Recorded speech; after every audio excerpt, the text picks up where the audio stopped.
और मोबाइल अंदर ले जाना भी इलीगल है, असंवैधानिक है। तो आते ही बोलती हैं कि ठीक है, चुनाव नए सिरे से होगा स्टैंडिंग कमेटी के मेंबर्स का और मोबाइल भी अंदर नहीं ले जाना है। ये दोनों मांगे बीजेपी की मान ली जाती हैं तो चुनाव सुचारू रूप से प्रारंभ हो जाता है। अब चुनाव शांतिपूर्ण तरीके से संपन्न होता है। प्रेफरेंशियल वोटिंग का चुनाव है क्योंकि सदन में 6 सदस्य चुने जाने हैं, 7 नामांकन है। एक व्यक्ति को राइट है प्रेफरेंस वोट करने का, 1, 2, 3। हर व्यक्ति अपने अपने वोट अपने जिसको वो देना चाहता है उसकी प्रेफरेंस के अनुसार करता है। उसके लिए टेक्निकल कमेटी चुनाव आयोग भेजता है काउंटिंग के लिए। साधारण काउंटिंग नहीं होती है, प्रेफरेंस के आधार पर काउंटिंग होती है। जब वो टेक्निकल कमेटी थोड़े समय के बाद पहले ये चेक करती है कि सारे वोट वैलिड है, उनमें से कोई इनवैलिड तो नहीं है, उसके बाद काउंटिंग होती है। पहले वैलिड चेक किया जाता है, उसके बाद काउंटिंग होती है। सारे और उनके भी सदस्य वहां बैठे हैं, 3-3 लोग दोनों पार्टी के हैं चेक करने के लिए कि वैलिड है या इनवैलिड है।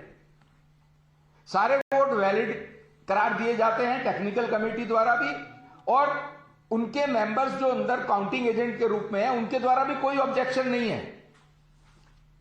जब वैलिड इनवैलिड क्लियर हो जाता है कि नो इनवैलिड वोट, उसके बाद रिजल्ट प्रिपेयर किया जाता है। वो रिजल्ट प्रिपेयर होता है और वो रिजल्ट मेयर साहब को अनाउंस करने के लिए दिया जाता है। वो रिजल्ट होता है कि एक मेंबर आम आदमी पार्टी का हार जाता है, 3 बीजेपी के जीतते हैं। ये रिजल्ट उनको नागवार गुजरता है कि ये कैसे हो सकता है, क्योंकि उनका तो माइट इज राइट है, जिसकी लाठी उसकी भैंस है। जैसे वो विधानसभा में चलाते हैं, 8 सदस्य हैं, जबरदस्ती कोई दिल्ली के डेवलपमेंट की बात भी होती है जो उनको पसंद नहीं आती है क्योंकि वो डेवलपमेंट करना नहीं चाहते हैं, तो मार्शल के द्वारा 8 विधायकों को बाहर फिकवा दिया जाता है और उसके बाद वो मनमाने तरीके से अपनी विधानसभा चलाते हैं। इसी तरह वो जहां पर भी निगम के सदन को चलाना चाहते हैं, और ये पिछले जब से शैली ओबराय मेयर बनी है तब से लगातार दिख रहा है। अलोकतांत्रिक तरीके से 24 घंटे लगातार हाउस चलाना, उसके बाद रिजल्ट टेक्निकल कमेटी दे देती है और उस रिजल्ट को वो अनाउंस नहीं करती हैं, अचानक एक वोट बैलेट पेपर निकालती हैं और कहती हैं कि ये वोट इनवैलिड है।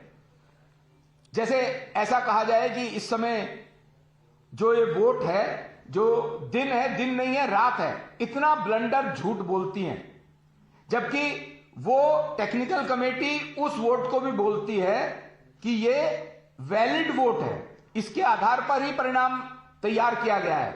और आपको वैलिड इनवैलिड बताना है तो काउंटिंग से पहले बताना है, जो चेक होता है कि कौन सा वैलिड है कौन सा इनवैलिड है।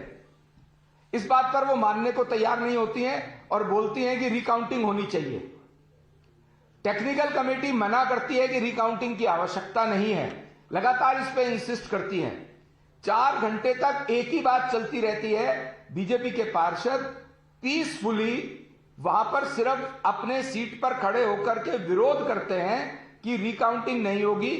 जो परिणाम टेक्निकल कमेटी ने दिया है उसको मानना है, उसकी घोषणा करो।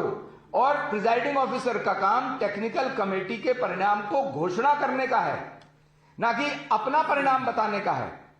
4 घंटे तक ये जद्दोजहद चलती है। अब उसके बाद जब आम आदमी पार्टी के जो नेता सदन में मौजूद रहते हैं, जो नॉमिनेटेड विधायक हैं, वो लोग, उनका पेशेंस खत्म होता है। उनके बड़े नेता उसी समय अपने वहां जो मसलमैन पार्षद हैं उनको इंस्टिगेट करते हैं, प्रोवोक करते हैं और धमकाते हैं अपने पार्षदों को कि तुम जाकर के झगड़ा करो। जो अभी वीडियो आपको दिखाते हैं, दिखाइए जरा।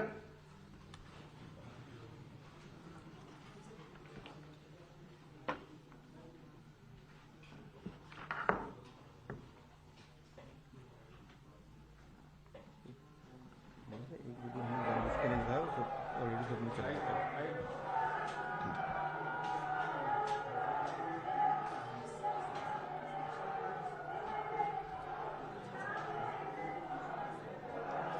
आप देखिए म्युनिसिपल सेक्रेटरी उन्हें बोल रहा है कि ये रिजल्ट डिक्लेयर करो, वो नहीं कर रही हैं।